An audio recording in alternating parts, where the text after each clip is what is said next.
안녕하세요. 엄청난 이슈가 지금 우리나라에 덮고 있는데 그래도 우리는 사과나무를 심어야 되지 않겠습니까? 지역주택조합에 대한 그 짤막한 기사가 있어서 전부 제가 머릿속에서 나오는 대로 제가 설명을 드리겠습니다.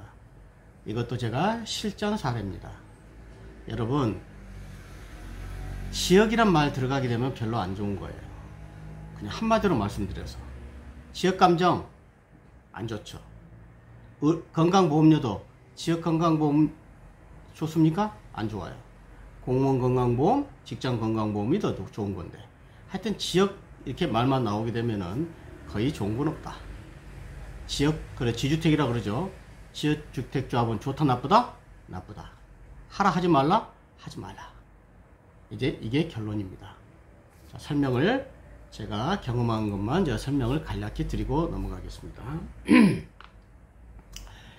자, 흔히 지역주택조합이라는 것은 그냥 우리가 하는 얘기로 일반 재건축조합하고 이런 거하고는 전혀 다릅니다. 첫째, 그냥 간략히 설명할게요. 그 지역주택조합 시행자들이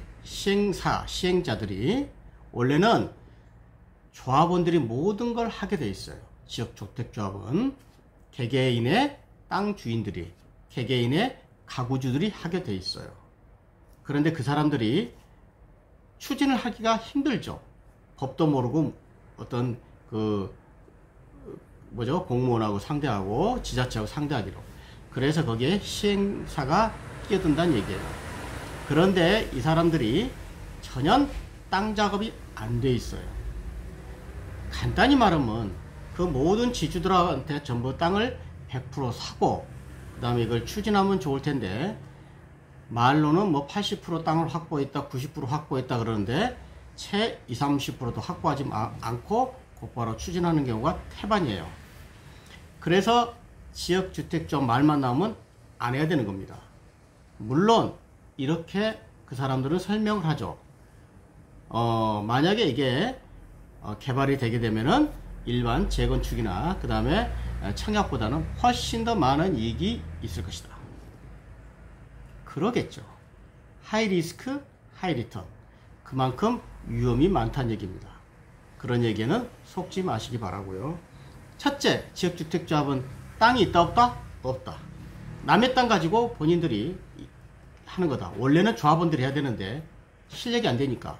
그래서 그런 시행자들이 장난에 농간에 놀아날 확률이 대단히 많다. 자, 또 한 가지 제가 일어난 사례는 제가 겪었던 것만 이야기하겠습니다. 첫째, 지역주택조합이 제가 꼭 큰 건설회사인데 그냥 꼭 집어 말하긴 그러니까 방송이니까 3개로 말할게요. 그 중에 하나입니다. 삼성 레미안, GS 자이, 현대 힐스테이트, 이런 큰 회사가 지역주택조합의 시공자였어요. 시공사였단 말이에요. 그래서 그 시공사와 시행자 알죠? 시행자는 아무것도 영향가 없는 사람들이에요. 대부분의 시공사를 믿고 우리가 투자를 하고 그걸 사고 그다음에 개발을 하게 되는 거죠. 그러니까 예를 들면 겁니다. 셋 중에 하나입니다. 그런데 일반인들은 그래도 명망 있는 건설사가 시공사에 들어왔으니 이렇게 일반적으로 신뢰를 합니다. 그래서 제가 했었던 거는 전세를 넣어줄 때입니다. 전세입자를 지역주택조합 아직 전부 등기는 안 났을 때. 그런데 이런 큰 회사인데도 추가 부담을 달라고 한단 말이에요. 조합원들한테. 계속 그 실랑이가 돼요. 그러니까 소유권이 넘어오질 않아요. 그런데 집주인은 이미 전세계약을 하게 한단 말이에요. 그럼 어떻게 되겠어요? 소유권이 넘어오지 않은 상태에서 전세계약이 되면 전세입자는 엄청난 지위 불안에 있는 거죠. 지위가 흔들리는 거지. 그래서 결론적으로 얘기하면 이런 큰 회사들도 굉장히 어려움 겪어서 간신히 그 추가 부담을, 그러니까 우리나라는요, 삼성이든 GS든 현대든 이런 큰 회사도 그런 지역주택조합의 위험 부담이 있더란 얘기예요. 그래서 어쨌든 그걸 그 세입자한테 피해를 주지는 않아야 되기 때문에 조정을 해서 어쨌든 입주를 하고 무사히 끝나긴 했습니다만은, 이렇게 전세 하나 넣기도 지역주택자업은 힘들다. 그 거대 시공사들도 추가 부담 요구를 계속한다. 우리나라 정부하고 똑같다. 지속 가능성, 예측 가능성이 없다. 이렇게 해서 공사비가 더 늘어났다. 그렇게 하면서 한단 말이에요. 하여튼 자, 그런 일이 있었고, 두 번째는 제가 또 어떤 조합원으로 있었던 적이 있어요. 끊임없이 인감을 요구합니다. 그러면 하게 되면은 1,000만 원이든 2,000만 원이든 그 사업비 그걸 요구를 합니다.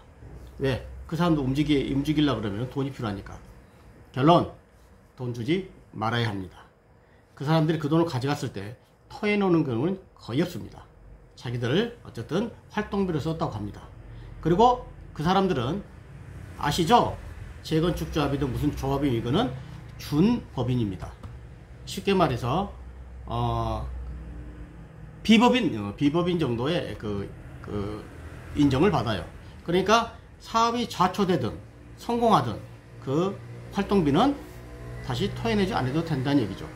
그 사람들은 그래서 무조건 시행을 하고 인감받고 돈을 납부하러 간 겁니다. 만약에 납부한다 하더라도 끝까지 끌려다니게 된 거고, 땅이 없으니까 근데 조합원은 자기 땅 가가지고 그렇게 끌려다니는 거예요. 자, 짧게 설명을 드렸는데, 그래서 어떻게 방법을 해야 되느냐, 제가 전에 한번 얘기했죠. 강남의 부자들은 청약을 하지 않는다. 물론 조건이 안 맞아서 아는 것도 있지만은 이미 청약은 절대 안 한다. 청약하고 자, 분양권 전매가 합법일 때를 예상을 하는 겁니다. 그냥 그랬을 경우에는 1억이든 프리미엄을 주고 사서 가장 좋은 층에 남양을 산다. 그 사람들의 그 분양권을 사는 거죠. 자, 전제 서울지역은 분양권 전매가 불법인데 합법인 걸 전제로, 만약에 또 지나게 되면은 나중에 살 수가 있는 거죠.